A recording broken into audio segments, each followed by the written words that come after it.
Welcome to another edition of LI Connect. My name is Steven. And I'm Abby. And we're here to talk to you today about some general cybersecurity tips and wanted to walk you through some processes that are going to keep you safe. These are just some basic best practices. Don't be scared. This is just the digital equivalent of doing things like locking your door and locking your car at night. Absolutely. I always like to think of it like martial arts. And so if you have, there's gonna be people that are black belts out there and they're really good with computers, but you don't walk down the street being scared of a black belt that's gonna beat you up. And in that same sense, these tips are gonna help you not walk down the street and make a bad, eye contact with that martial artist as you're walking by that person. I love that as an example. Tip number 1 is to use strong passwords. And once you have a strong password, don't use it in every single account you manage online. So strong password first is a mix of things like upper and lowercase letters, adding special symbols. So that's things like exclamation point, the @ sign, a pound sign, or a hashtag sign if you think of it that way now. And making sure you add additional characters. So it's not just, a teeny tiny 4-character password, but much longer.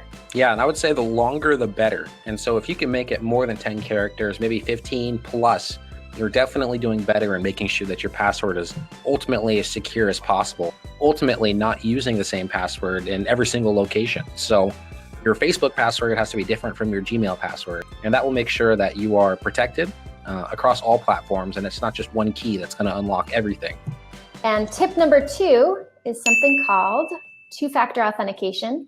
So this helps you even if, despite your best efforts and your super strong passwords, somebody still gets the password to your account.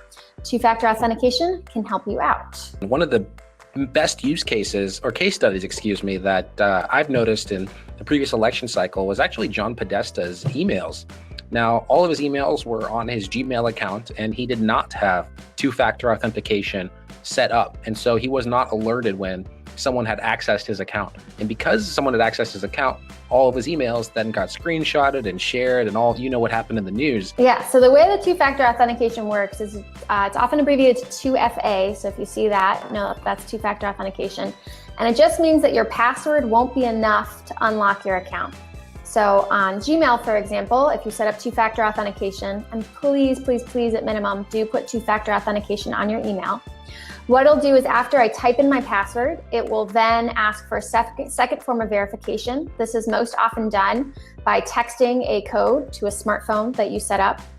If you've done this recently with an Apple ID, sometimes it will just send it to another device, another Apple device that you've logged into your Apple account with. But that second form is what you enter. And so the password plus the second form of authentication becomes what unlocks your account. The idea behind it is, as Steven was saying, even if somebody got your account password, hopefully they don't also have your phone and access to your text messages. So you get a twofold advantage. 1, nobody can log in without that second piece of information.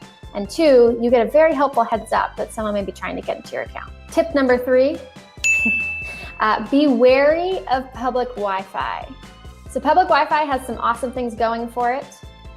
Number 1, you get to save on your data bill on your cell phone plan at the end of the month.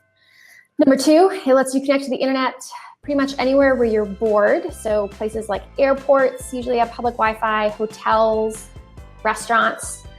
But the trade-off, because of course there's always a trade-off, is that it can definitely expose valuable data. If you do, then at minimum, do make sure that the websites you're browsing on public Wi-Fi aren't places where there's any sort of sensitive or personal information. And they also aren't places where you are sharing your credentials. Remember, that's the fancy term for username and password to log in. All right, so that's 3 tips from us to you in the spirit of Halloween, how to avoid the tricks online. And I guess we should consider these 3 tips the treats, right? Three. Absolutely, we definitely treats. Great. Well, thanks so much for tuning into the video today. So glad to see you all and hope to see you at a Leadership Institute training soon. Happy Halloween. Yeah, with the mic and the American flag. I don't know if you can see it. Well, ninja is fine when you're discussing an actual ninja. That's fair. All right.